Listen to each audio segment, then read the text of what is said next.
Et salut, bienvenue dans ce nouvel épisode. On va parler de haies fruitières, haies gourmandes, haies comestibles, etc. Et dans cet épisode, je vais pas vous donner une liste de végétaux. On va vraiment parler de la haie de manière générale. On va parler des différentes fonctions de la haie. On va parler des avantages aussi de la haie fruitière, d'une haie par rapport à une mono-haie, une haie de monoculture où on va avoir que des lauriers ou que des cyprès. On va aussi parler des inconvénients, on va voir comment mettre en place les principales choses à connaître pour mettre en place une haie fruitière et gourmande. Et voilà, donc il n'y aura pas de liste de végétaux. Peut-être que, certainement même que je ferai un podcast sur des végétaux qu'on peut intégrer dans une haie fruitière. Mais plus tard, et à ce moment-là, j'aurais peut-être mis le lien dans la description. Mais voilà, pour l'instant, petite introduction à la haie fruitière. Comme d'hab, on se pose. Je t'invite à te poser tranquille, peut-être chez toi ou dans ton jardin. Je sais pas si t'es allé voir là en ce moment, ça commence à pas mal pousser, hein, ça se réveille la nature et je t'invite à aller voir. Moi, je suis super content. Par contre, je suis un peu dégoûté parce que je sais que mon voisin il va bientôt sortir la tondeuse. Là, je vais l'entendre tondre alors que ça démarre à peine. Enfin bref, je t'invite à te poser tranquille dans ton jardin, à te décontracter et puis voilà quoi. On va passer sur le podcast. Donc la haie, de manière générale, ça fait des siècles qu'on fait des haies. Quand tu regardes un paysage à la campagne, tu vois des champs, tu vois c'est des haies qui délimitent comme ça les champs, qui traversent un peu le paysage comme ça. Dans les habitations, de partout en fait, l'homme il a toujours utilisé la haie pour trois principales fonctions, pour délimiter justement, pour se nourrir et pour produire du bois. Donc voilà, c'est déjà les trois principales fonctions d'une haie de base, c'est ça. Et voilà, on va voir un petit peu que la haie pour se nourrir, celle qu'on va parler, dont on va parler, c'est la haie fruitière, la haie gourmande, la haie comestible.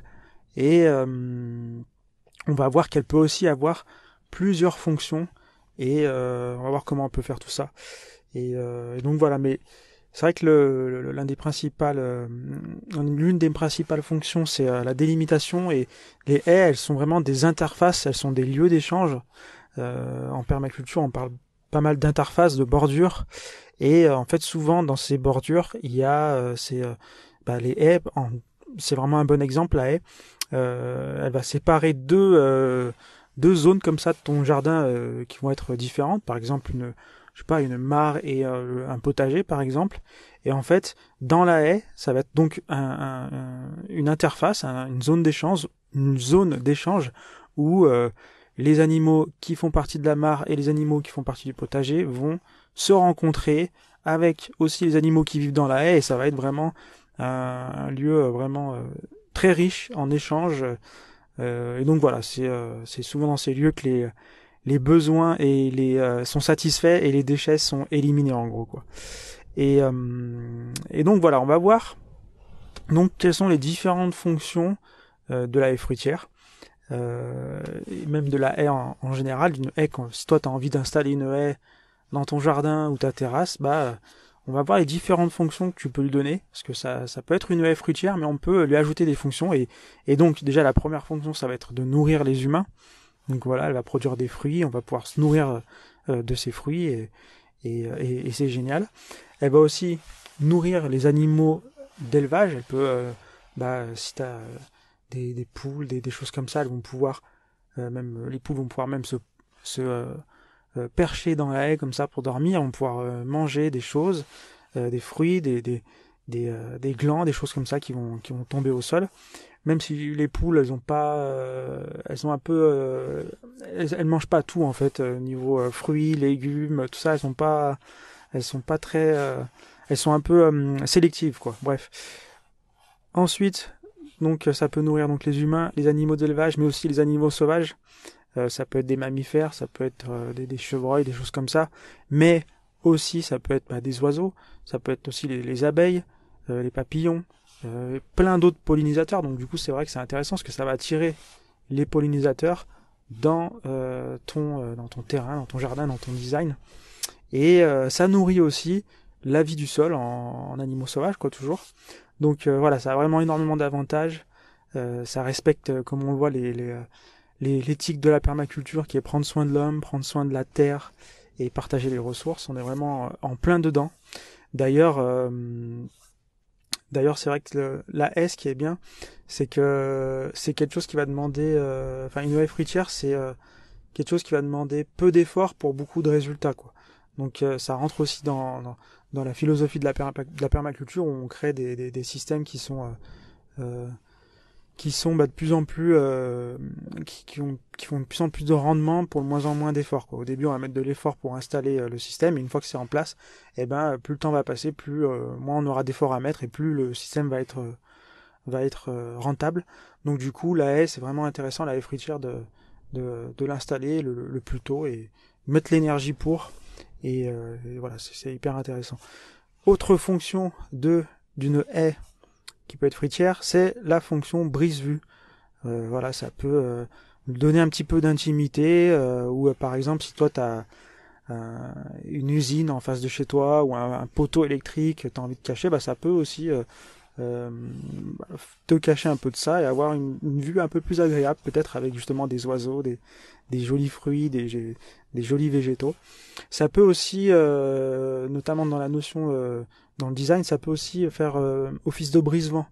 Donc ça peut aider, oui, soit de faire brise-vent, soit de rediriger le vent. Enfin, ça permet, voilà, justement d'amortir un peu tout ça. On va en parler un petit peu après dans les avantages.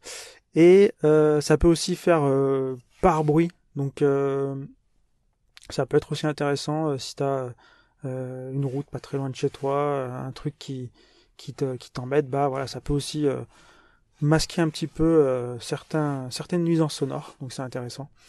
Bien sûr, l'une des principales fonctions, ça va être d'implanter de l'arbre finalement dans la terre, quoi. Ça va être de planter des arbres, et voilà, l'arbre, ça a beaucoup de bienfaits, ça va capter, remonter les minéraux dans les profondeurs du sol, à la surface. Ça va aussi drainer le sol avec les racines, connecter avec les champignons. Ça va aussi capter le CO2 dans l'atmosphère, ça va rafraîchir l'air, ça va humidifier l'air, ça va faire joli, ça va faire... voilà, l'arbre, c'est la vie. Et donc voilà, ça c'est toutes les fonctions que peut avoir une haie, et notamment une haie fruitière. Et on va voir aussi donc quels sont les avantages d'une haie fruitière, d'une haie un peu diversifiée comme ça, par rapport à une monohaie. Donc quand je parle de monohaie, c'est une haie on voit tout le temps les haies de laurier, les haies de troène, les haies de cyprès, les tuyas, tout ça, c'est toutes ces grandes haies carrées comme ça qu'on voit dans les propriétés. Voilà, c'est une ancienne époque, c'est une autre époque, mais voilà, ça peut être très joli, hein, il y a des très belles propriétés avec des très belles haies, très bien taillées, ça va avec le style du jardin. Moi, j'aime beaucoup, mais voilà, aujourd'hui, je pense qu'on doit se concentrer sur d'autres choses, mais voilà, après voilà, donc quels sont les avantages d'une haie fruitière par rapport à une haie, voilà, si toi tu as une haie de laurier chez toi et que tu en as un petit peu marre, pourquoi ça serait cool de envisager de planter une haie fruitière. Donc comme je disais, ça fait brise-vent. Alors, souvent on pense que la haie, on se dit, voilà, on va mettre un mur. Quand on a des problèmes de courant d'air par exemple, on va mettre un mur, on va mettre une haie, ça va couper le vent, plus la haie elle est dense, plus voilà, même c'est mieux de mettre un mur comme ça, moins le vent il passe pas, et en fait on se trompe parce qu'en fait le vent il contourne en général par au-dessus l'obstacle, et après derrière il crée des tourbillons, et ça devient un peu le bordel. Donc c'est mieux d'avoir une haie voilà, qui est plutôt un peu plus vive, un peu plus libre, et qui laisse un peu passer le vent au travers, et du coup au lieu que le vent euh, qu'il soit transformé en tourbillon comme ça sur la longueur, finalement il passe quand même un petit peu à travers, mais il est ralenti, il est bloqué, et il crée pas de tourbillon, et du coup c'est beaucoup plus intéressant d'avoir une haie un peu plus légère, quoi. Et la haie fruitière, en général, on va pas les planter les arbres tous les 50 centimètres et tailler au carré. Donc voilà, on essaie d'avoir de l'espace, on essaye d'être, voilà, mais quand même, on essaie d'être léger, on essaie d'être pas trop compact. Et du coup, c'est ça, principal avantage par rapport au vent. Aussi, on parlait de la fonction de brise-vue. Alors c'est intéressant parce qu'avec avec une haie, on peut personnaliser la haie. Donc on va choisir différents végétaux, fruitiers ou pas, on le verra aussi. Et on va pouvoir jouer sur, justement, comme je disais, la densité. Donc il y a des végétaux qui ont un port plutôt compact, d'autres qui vont être un peu plus légers, l'autre qui... voilà, on va pouvoir jouer comme ça sur la densité et à certains endroits peut-être intensifier, concentrer la densité à certains endroits et à d'autres endroits essayer d'être un petit peu plus léger pour justement continuer on peut jouer aussi avec le vent pour ça aussi, mais on peut justement aussi faire un brise-vue qui va être voilà, un peu on peut aussi jouer avec le fait qu'on a des végétaux qui soient caducs, donc qui perdent leurs feuilles l'hiver, ou persistants. Du coup, est-ce que ça nous dérange ou pas d'avoir la haie qui soit transparente et du coup qui laisse la vue dégagée l'hiver, et au printemps on a peut-être envie d'un peu plus d'intimité quand on est dehors par rapport aux voisins, etc. Mais l'hiver ça nous dérange pas finalement. Enfin voilà, on peut jouer donc sur la densité pour plus ou moins se cacher entre guillemets de quelque chose d'indésirable, une vue indésirable. Et on peut jouer aussi avec la hauteur. Voilà, puis qu'on choisit différents végétaux, on peut avoir des végétaux qui font à peine 1 mètre de haut. Comme ça, on peut quand même voir, là, ça dérange pas. Et puis, à un endroit où on a envie d'un peu plus se cacher, là, on va mettre des choses qui vont passer à 2, 3, 5 mètres, voire plus. Et du coup, voilà, on peut personnaliser comme ça son brise-vue et son brisement aussi. Et comme je le disais, donc, ce qui est bien, c'est que ça fait un pare-bruit aussi, donc je sais pas comment le dire, ça peut pare-bruit ou ça peut masquer le bruit d'une route, ça peut masquer, par exemple, si toi t'es en ville et t'as une terrasse et que t'as la possibilité de mettre une haie, ça peut aussi te couper un petit peu du bruit, peut-être de la route ou des choses comme ça. Même à la campagne, des fois on est au bord d'une route, ça peut être intéressant d'avoir une haie pour couper aussi un peu du bruit. Après, je sais pas pourquoi j'ai mis ça dans un avantage par rapport à une monohaie, parce qu'en fait, finalement, avec la monohaie, c'est pareil. Mais voilà. Je voulais rajouter aussi, ajouter ça. Bref, ça fait aussi, ça respecte aussi le principe de diversité. Donc on va pouvoir avoir plusieurs espèces, on va pouvoir avoir plusieurs récoltes au fil des saisons. On va pouvoir comme ça échelonner nos récoltes, essayer de pas trop avoir toutes les récoltes de la haie au même moment.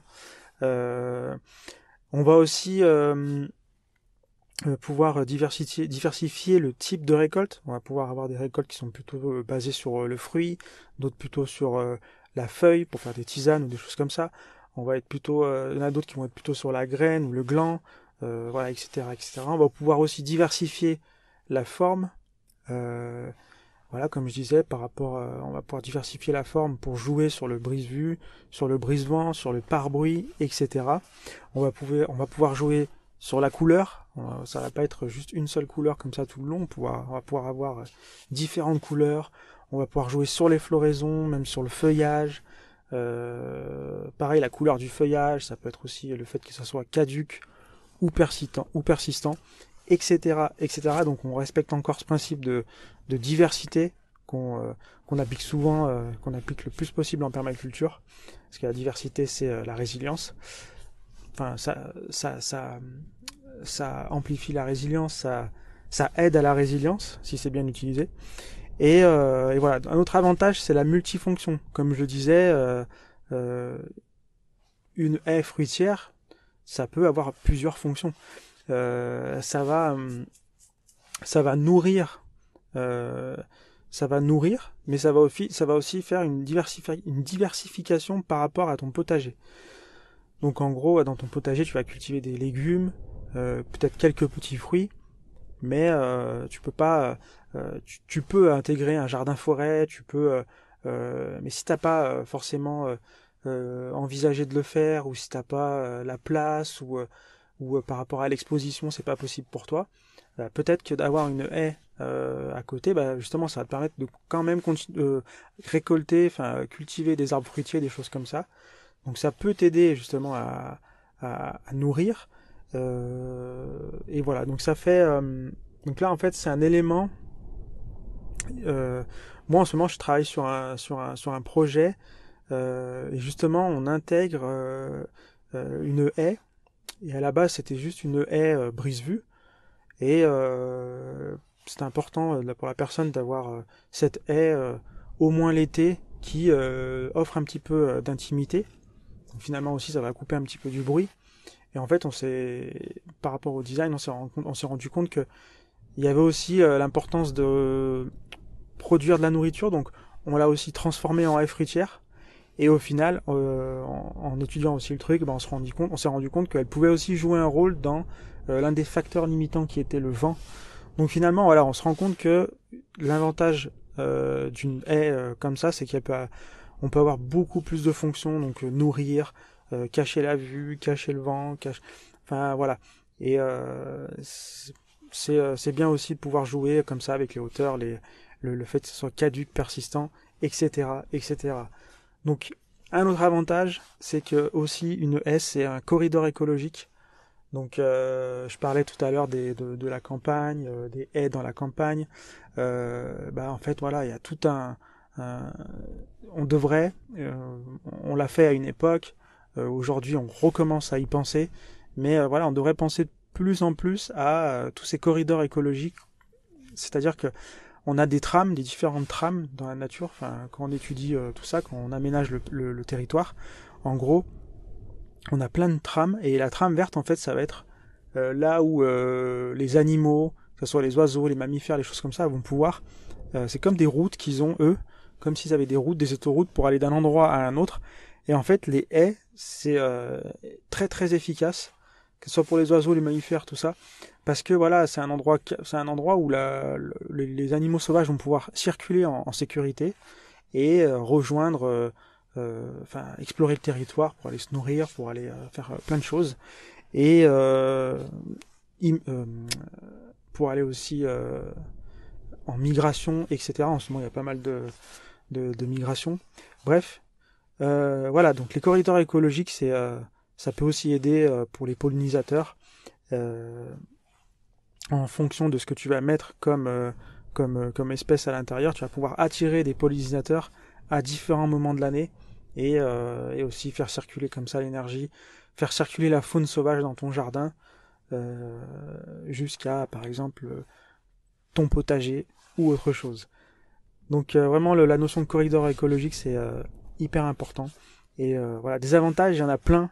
Euh, il y en a encore plein, je ne sais pas tous dit. Mais voilà, j'ai eu un peu de mal même à trouver des inconvénients. Mais j'en ai trouvé quand même quelques-uns. En gros, le plus gros inconvénient que je revois souvent, en fait, c'est la peur que... enfin, on a peur le choix des végétaux. En fait, planter une haie, c'est un choix qui va être à la fois, comme je disais, une action qui va demander beaucoup d'efforts au début, puis à la fin va demander très peu d'efforts pour avoir beaucoup de récoltes. Mais voilà, il faut pas se louper en fait. Il faut pas se louper en ce qui concerne l'implantation parce que c'est un peu entre guillemets irréversible, c'est définitif. Alors, c'est difficile de revenir en arrière. On peut, hein, on coupe tout, on recommence, mais voilà, c'est quand même un investissement qui demande un petit peu de réflexion, un petit peu de connaissance. Donc ça peut être un petit peu, c'est un inconvénient, c'est l'inconvénient principal. Et voilà, ça peut aussi demander de l'entretien. Déjà, comme je disais, voilà, au début, ça va demander beaucoup d'énergie, ça va demander de l'arrosage. Après, ça va demander un petit peu de taille d'entretien. Ça va demander, voilà, on va devoir surveiller un petit peu, qu'il n'y ait pas de soucis, que peut-être même mettre un tuteur s'il y a vraiment beaucoup de vent, peut-être tutorer les plants, voir si tout va bien. Quand il fait sec, penser à arroser, tout ça. Donc ça va demander quand même un petit peu d'entretien au départ. Et à la fin, après on peut, si dès le départ, tu te dis bah moi j'ai pas envie je suis d'accord pour mettre de l'énergie au départ, mais j'ai pas envie de mettre beaucoup d'énergie pour faire de la taille, tout ça, bah là, tu peux le prendre en compte au moment où tu vas choisir tes végétaux, au moment où tu vas conceptualiser comme ça ta haie, bah tu peux dire bah voilà, moi, ce qui est important pour moi, bah, c'est que ça produise des fruits et aussi que ça demande pas trop d'entretien. Donc là, tu vas t'adapter, tu vas choisir tes végétaux en fonction de ça. Et, euh, et voilà, après, comme je disais, donc ça demande de l'arrosage, ça demande de l'entretien, ça peut demander de l'entretien. Il y a aussi, ça peut demander aussi de la gestion de bah, tout ce que tu vas tailler. Si tu tailles, bah qu'est-ce que tu vas en faire après? Est-ce que tu vas y emmener en ton potager ou à la déchetterie? Est-ce que tu vas en faire, est-ce que tu vas y passer dans un broyeur? Est-ce que tu vas y mettre au compost? Je sais pas. Toute cette matière organique en plus comme ça, qu'est-ce que tu vas en faire? Est-ce que tu vas le donner aux animaux, etc., etc. Donc ça aussi, ça peut demander un petit peu d'entretien, de manutention, mais voilà. Après ça, tu peux jouer avec, tu peux le prévoir justement dans la prévision de ta haie. Souvent en design, euh, souvent je dis qu'en fait les tâches qu'on fait au jardin, elles sont liées aux besoins. Euh, Elles sont liées aux besoins d'un élément qui ne sont pas remplis par le système. Donc en gros, il y a Masanobu Fukuoka qui en parlait, celui qui a créé l'agriculture naturelle, l'auteur du livre La révolution d'un seul brin de paille. Il dit souvent qu'au lieu de se demander comment on va faire quelque chose, on devrait plutôt se demander comment on ne va pas faire cette chose. En gros, un exemple, si tu te demandes comment tu vas faire pour te débarrasser des limaces dans ton jardin, bah tu vas essayer plein de techniques qui vont prendre du temps, qui sont pas très efficaces, comme la cendre, la bière, l'ail, le marc de café, toutes ces choses. Et voilà, ça demandait pas mal d'énergie, c'est pas très efficace, faut toujours que tu renouvelles, parce que quand il pleut, la cendre elle part, etc., etc. Par contre, si tu te poses la question différemment, comme le dit Fukuoka, si tu te demandes, bah voilà, au lieu de comment est-ce que je vais me débarrasser des limaces, bah comment je vais ne pas avoir à me débarrasser des limaces, bah si tu te demandes ça, en fait, bah tu vas trouver tout un tas de solutions créatives, comme par exemple, tu vas pouvoir planter plus de salades, planter plus de, de, de choses que tu t'en as besoin, comme ça tu vas partager un petit peu avec les limaces, et toi tu vas en avoir un peu pour toi aussi, et où tu vas te poser la question, ouais, comment est-ce que je pourrais, quels sont les prédateurs de la limace, est-ce qu'il y en a qui sont déjà présents sur mon terrain, est-ce que je pourrais en attirer d'autres, etc., etc. Donc, tu vois, juste en te posant la question différemment, eh ben les solutions que tu trouves, elles sont vraiment complètement différentes et des fois beaucoup plus efficaces. Et c'est vrai que des fois, la façon dont on se pose les questions, elles sont beaucoup plus importantes que la recherche de solutions à un problème. Des fois, il vaut mieux reformuler son problème et on trouvera les meilleures solutions. Bref, en gros, les tâches à faire au jardin, elles sont souvent liées aux besoins d'aliments qui ne sont pas remplis par le système. Voilà. En gros, c'est ça.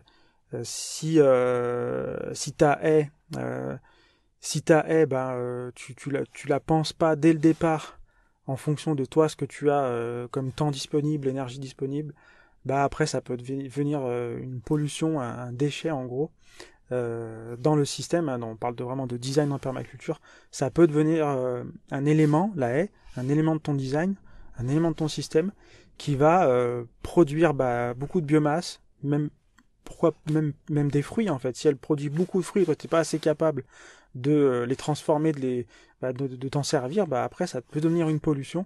Donc ça aussi, il faut y penser aussi. C'est intéressant d'y penser dès le départ. Donc ça peut être aussi un inconvénient. Donc vraiment, c'est vrai que c'est un truc qui peut être assez compliqué à mettre en place. Mais voilà, il y a des solutions. On va en parler justement. Et voilà. Après, il y a aussi un autre inconvénient, avant de parler de la mise en place, c'est que ça peut créer des microclimats. Donc, je parlais voilà de couper le vent, de ci, de ça. Ça peut faire de l'ombre, ça peut voilà couper le vent, ça peut faire des poches de froid. Souvent, si derrière ta haie t'as une pente, bah, le froid il va descendre, il va se bloquer comme ça derrière ta haie, et il va être tout le temps à l'ombre. Et voilà, des fois c'est mieux de mettre la haie un petit peu en travers de la pente. Après voilà, il faut aussi réfléchir aux courbes de niveau, etc. Mais voilà, des fois, c'est un peu, ça peut créer des microclimats non désirés. Mais voilà, tu peux aussi les transformer en avantage en ombrageant justement des zones qui sont un peu plus sèches, en rafraîchissant certaines zones, etc., etc. Voilà, tout ça, c'est vraiment en amont que tu le prévois. Et voilà, ça peut être un inconvénient de bien composer sa haie. Euh, donc voilà, demande-toi, on va parler de la mise en place, euh, on va parler de l'implantation. Donc comme je le disais, en fait, c'est vrai que des fois c'est important de savoir un petit peu comment est son contexte. Si tu sais que ton terrain, il est exposé tant d'heures au soleil, si tu sais que ton terrain, il a tendance à avoir les vents de l'ouest qui sont très forts, qui assèchent le terrain, si tu sais que tu as tant de pluviométrie par an, etc., etc., tu vas beaucoup être plus capable de vraiment de créer une bonne haie. Et donc le travail sur le design, c'est vraiment important avant de t'engager comme ça dans la création d'une haie fruitière. Et j'en profite pour en parler un petit peu aussi de mes services de design. Donc, je suis designer en permaculture. Si tu as besoin d'un coup de main, si tu as besoin que je te fasse ton design, n'hésite pas à me contacter. Je peux aussi te faire ta haie fruitière. D'ailleurs, je te mets le lien juste en dessous dans la description. Si tu veux que je te fasse ta haie fruitière, il y a juste un lien. Tu remplis le formulaire, il n'y en a pas pour longtemps, et après on se recontacte et on voit comment on peut faire tout ça. Donc n'hésite pas à te faire accompagner pour ça, pour mettre en place une haie. Bref, on va parler de la sélection des plantes. Donc c'est important de bien sélectionner ces plantes. Et sur quoi on va se baser? On va se baser sur des plantes qui sont déjà adaptées à ton climat. Si par exemple tu as un climat qui est plutôt tempéré, un climat tempéré, tu vas prendre plutôt des trucs classiques, poiriers, pommiers, etc. Et par contre, à l'inverse, si tu as un terrain qui est plutôt sec, plutôt aride, tu vas plutôt te pencher sur des figuiers ou grenadiers, des choses comme ça. Tu vas aussi donc te baser sur ton sol. Si tu as un sol qui retient bien l'eau, un sol argileux, tu vas plutôt les pêchers, les cerisiers sont plutôt adaptés à ce genre de sol. Et à l'inverse, si tu as un sol qui est plutôt drainant, sablonneux, là tu vas plutôt partir sur des amandiers, des figuiers, des choses comme ça. Et pareil, souvent la plupart des sols, des fois quand tu as des sols qui ont vraiment une tendance très acide, là il faut vraiment le prendre en compte dans le choix des végétaux, et ça peut aussi jouer tu peux aussi tricher un petit peu en utilisant des porte-greffes, etc. Ça, c'est à voir aussi avec ton sol, et souvent les pépiniéristes qu'il y a autour de chez toi, ils ont les variétés adaptées, les porte-greffes adaptés, donc voilà. Et tu vas aussi sélectionner tes plantes. Donc, comme je disais, en fonction du climat, du sol, et aussi en fonction de tes objectifs. Donc, si la fonction principale l'objectif principal, c'est de faire de la production alimentaire, et tu vas mettre la priorité sur le choix des végétaux qui produisent des fruits, et des fruits que toi tu aimes en plus. Tu vas pas choisir des fruits que tu vas pas consommer, donc des fruits qui vont te permettre de manger comme ça à la croque dans ton jardin des fruits, ou transformer en tisane, en gelée, en compote, en confiture, ce que tu veux. Et, euh, et donc ça dépend. Après, tu peux aussi avoir des haies qui sont uniquement basées sur le fait que ça soit un oasis de biodiversité. Si toi ton truc c'est d'observer les animaux, tu vas plutôt prendre des haies, tu vas plutôt fabriquer une haie qui va être favorable pour les oiseaux. Si t'aimes bien observer, si t'es plus sur le côté esthétique, tu vas choisir des jolis végétaux, etc., etc. Donc voilà. Euh, Il y a un autre truc, si tu choisis donc la haie fruitière, c'est de bien penser au fait que les arbres fruitiers, ils ont besoin de beaucoup de nutriments. Donc il faut aussi penser à varier un petit peu comme ça les végétaux en fonction de leurs besoins nutritifs. Et d'ailleurs, tu as même des végétaux comme les plantes qui sont fixatrices d'azote, les plantes fertilisantes. Elles vont avoir vraiment très peu de besoins en nutriments, et même elles vont apporter de l'azote dans le sol en le captant dans l'air, en le remettant dans leurs racines. Donc voilà, bien penser à aussi se renseigner sur les besoins en nutriments des arbres et des différents végétaux que tu vas utiliser. Et voilà, il y a aussi un autre truc, c'est d'éviter les doublons de variétés. Souvent on se dit ouais bah je vais mettre les deux mêmes variétés, et en fait j'ai pas fait un cours sur la pollinisation, mais en gros la plupart du temps c'est toujours mieux de mettre deux variétés différentes, parce que tu auras toujours plus de récoltes. Il y a certains végétaux qui sont auto-fertiles, et eux ils vont pas avoir besoin d'avoir une autre variété pour pouvoir faire des fruits. Mais c'est toujours mieux d'en avoir une autre variété, comme ça il y a toujours quand même une pollinisation croisée, et il y a quand même toujours une production qui est plus importante. Donc essaie toujours d'avoir deux fruitiers, mais de deux variétés différentes. Et après renseigne-toi sur si c'est auto-fertile, auto-stérile, et la façon dont aussi comment ils se pollinisent. Est-ce qu'ils se pollinisent par le vent, est-ce que ça se pollinise par les insectes, etc.